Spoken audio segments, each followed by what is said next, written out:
Bonjour à tous! Dans cette nouvelle vidéo de l'œil de l'aigle, nous allons parler de logo. Mais avant, revenons aux indices que je vous avais donnés dans la vidéo précédente où je vous avais demandé à quel événement je me rendrais très bientôt.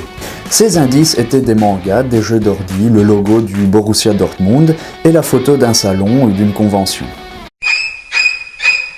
La réponse à la question posée était la Comic Con de Dortmund, qui a lieu les 13 et 14 avril prochains. Celles et ceux qui ont trouvé la réponse, félicitations, vous avez gagné mon éternelle considération. Maintenant, reprenons notre sujet du jour, les logos. Le logo est un élément primordial, voire l'élément primordial dans l'identité visuelle d'une société. Quand les gens voient votre logo, vous voulez qu'ils l'associent directement à votre business. L'identité visuelle comprend également un code de couleur propre. Il faut donc qu'il y ait une cohérence et un respect strict de l'identité visuelle. Ce qui veut dire que le code de couleur défini pour votre logo doit être exactement le même pour tout autre moyen de communication visuelle, à savoir site internet, flyers, affiches, spot TV et tout ce qui s'ensuit. Vous l'aurez compris, la création d'un logo est une tâche extrêmement importante dans le but de maximiser ses chances d'avoir un impact majeur dans l'esprit de votre marché cible. C'est dans cette optique-là que l'étape préalable du design du logo est celle de l'étude, qui se fait sur les logos des concurrents, mais aussi sur les envies et les perceptions de votre public cible. Mais bien entendu, cela implique un investissement conséquent. Bref, je n'en dirai pas plus, ça fait déjà pas mal de théories pour aujourd'hui. Maintenant, je vais partager tout simplement quelques chiffres clés avec vous. Alors, si vous cherchez un classement des logos les plus chers ou les logos les moins chers, désolé, mais vous êtes trompé de vidéo. Et si vous espérez que je juge l'aspect esthétique d'un logo ou l'autre, vous vous êtes également trompé. Vous savez ce que l'on dit, hein, les goûts, les couleurs, ça ne se discute pas. Il faut savoir qu'il est très difficile d'estimer le coût exact d'un logo. Après le design, on effectue tout un travail autour de ce logo. Sans oublier qu'il doit être apposé sur divers supports. De plus, ce n'est pas rare de voir un logo faire l'objet de changements. De la simple modification au changement total de celui-ci. Et bien sûr, ça a un coût. Sans parler de la conception de la charte graphique. Vous avez déjà oublié l'identité visuelle? Vous vous souvenez de quand on a parlé il y a quelques instants de code de couleur, d'identité visuelle, de cohérence? Et ben voilà, je vous présente la charte graphique. En gros, la charte graphique reprend tout ce qui est code de couleur, éventuellement des formes, les polices, afin d'avoir une identité visuelle cohérente. Très bien, allons dans le vif du sujet. Il n'est plus la peine de vous présenter les logos de Microsoft, Google et Coca-Cola.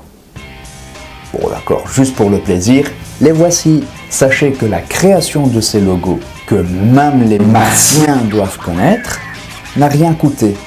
Attention, je parle de la création, uniquement le design.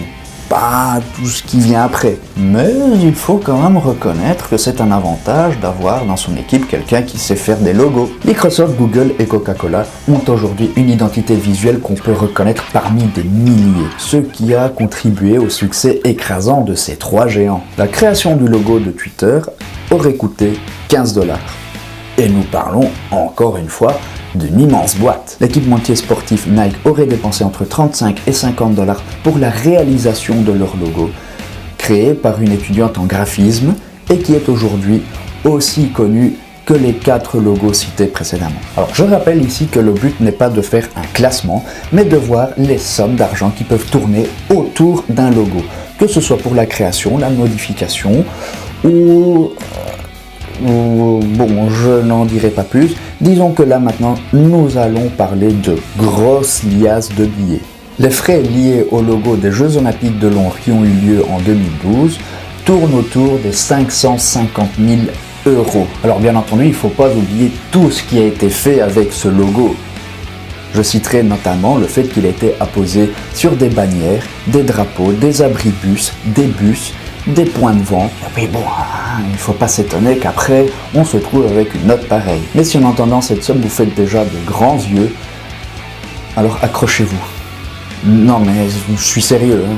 Accrochez-vous, vraiment. Il arrive que pour une raison ou l'autre, une société doive remanier son positionnement et ou son image de marque. C'est ce qu'on appelle le rebranding et qui peut comprendre un changement de nom, de logo, voire carrément d'identité visuelle. Et à titre informatif, le positionnement est la place qu'on veut occuper dans l'esprit des consommateurs par rapport à la concurrence. Bon, on peut rentrer dans des aspects plus techniques que ça, mais je crois que là on a vraiment eu assez de théorie pour aujourd'hui. Bon, continuons avec les chiffres. Pour diverses modifications de son logo, Pepsi a déboursé $1 million.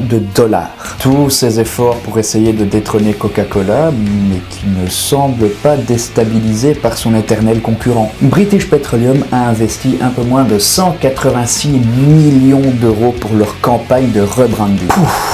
Fameux montant, hein. Mais dites-vous bien qu'il fallait équiper 28 000 établissements du nouveau logo.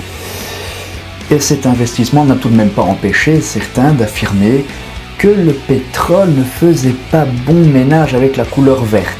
À ce stade de la vidéo, vous avez certainement compris qu'un logo implique beaucoup de réflexion, qui doit, pour certains cas, se faire à plusieurs reprises. Genre 1,280 milliard de fois? Non, quand même pas. Mais Symantec, qui commercialise notamment les antivirus Norton, a un logo qui le lie à une dépense d'1,280 milliard de dollars. Serait-ce un coup de pub? Yes, nous avons le logo le plus cher de l'histoire. En tout cas, ils n'ont pas dû mettre la clé sous le paillasson après ça. Et là surgit la question, comment ont-ils fait pour ne pas crouler après avoir dépensé une somme pareille pour un logo? En 2010, Symantec a racheté la compagnie VeriSign pour un montant d'1,28 milliard de dollars. Une des conditions de l'achat était que le sceau VeriSign Trust soit associé au logo de Symantec, et ça a donné ceci.